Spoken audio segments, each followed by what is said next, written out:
Responders did arrive on scene about 2 minutes after that call came in. However, the main structure was already fully engulfed in flames. Unfortunately, because of the magnitude of the fire, we did have 3 fatalities that occurred. We also have 2 occupants that were flown out for further treatment and 1 that was treated locally and released. Crews that responded on scene were Duck Fire, Southern Shores Fire, Kitty Hawk, Collington, Nags Head Fire, in addition to Kildable Hills Police and our fire department. Dare EMS also responded, and the State Bureau of Investigations, many of which these responders are still on scene and working the incident. I would like to stress that this is an ongoing investigation, so a lot of details cannot be released at this time. What I can tell you, in addition to the home being fully engulfed in flames and the fatalities and injuries that were reported, this was a historically designated home here in Kildable Hills. It was designated in 2011. The home was built in 1948. At this time, we do not have a cause of the fire. Like I said earlier, the investigation is still ongoing. It was a 4-bedroom, 4-bath rental home. There were renters who were the occupants of the home. We are unsure of the renter's hometown. I can tell you that the cars in the driveway, the license plates were from Maryland. But however, with the investigation being ongoing and notifying next of kin, that's all the information that I can give you on that at this time.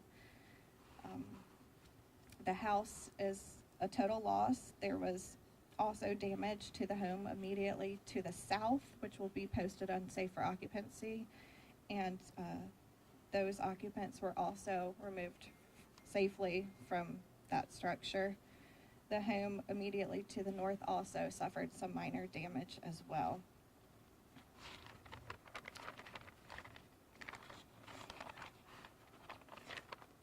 I would just like to ask that everybody keep the victims' families, friends, everyone who was involved in your thoughts, prayers. Our first responders out here could also use that. Some patience and respect would also be appreciated.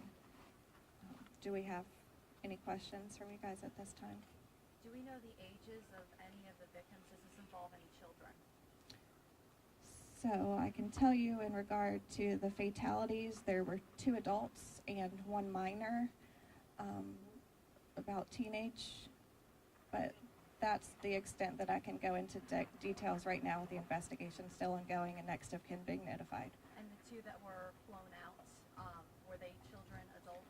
To my knowledge, the 2 flown out were adults, and the 1 treated locally was also in their teenage years. Do we know their condition at their time? I do not. Do you know where they were flown out to, which location? I do not have that information confirmed. And then also, when you say this is a historically designated home, can you elaborate on what that, or the designation and what that is? Sure. So the town of Kildable Hills has a historically designated program, and the goal of that is to preserve these older structures in town. So a lot of these older homes that predate the 1960s can apply and go before one of our town commissions and request that their home be designated, and in doing so they get a tax deferment and some other benefits to do that, but it's to preserve some of these older Outer Banks homes. The house next door, you said that it also suffered some damage. Were there any injuries to the folks that were living next door, or are you aware of any of that? There were no injuries reported to either home, north or south. The house to the north, I saw some folks still in there, so that one's still occupancy is okay? Yeah, so that one only had very minor damages. It is still occupied. The one to the south did have some more extensive damages, so all of those occupants were removed safely and relocated. So I think we're accounting for basically 6 people if we're talking about the injuries that they had. Were there? Correct. Do we have any sense that was all the people that were staying in that home? At this time, I am only aware of 6 occupants that were in that main home involved. How long did it take firefighters to respond here? 2 minutes. 2 minutes. And were there any volunteer firefighters that were involved? Yes, we had all crews, multiple agencies here on scene. Now, just a few minutes away, in Duck, there was another fire there that was caused because of a lightning strike. I know you mentioned that we don't know the cause of that. However, is that considered at all for a lightning strike for this scene here? They're still investigating. There's a lot of work that's going to have to go into that. And as we work through that investigation and have some more details, we'll release that information. But at this time, we're just not sure. Okay, and I think it's going to be relatively the same answer, but I have to ask, is there any reason to believe that this would be arson or any suspicious behavior that would have wanted this to have happened? Sure. Again, at this time, we're unsure, but all of that will be checked off during the investigation to determine a cause. Rachel, can you go back through historically any other recent fatal fires that Kill Level Hills has had to deal with? The last fatalities that we have, I believe, were in 2020. There was a triplex that was involved in a fire, and unfortunately, we did lose two Kill Level Hills citizens in that. A mother and a son were tragically lost their lives. I do want to stress, with the tragedy of this situation, though, all of our first responders were here immediately and took all proper action that they needed to do. Any words for the community waking up and seeing this horrible news? Just, we ask for prayers and understanding at this time, especially for the victims, their family, their friends. Prayers. Let our first responders continue their investigation respectfully. Give them some space to do so. And since this was such an old building, do we know yet if there were smoke detectors inside or not? I do not have that information confirmed. I can tell you that there very well should have been, but I cannot confirm that right now. You said that the first responders were here within 2 minutes. 2 minutes. How long did it take to put out the fire? So the fire has been contained. However, with the magnitude of the fire, there was a lot of debris that occurred.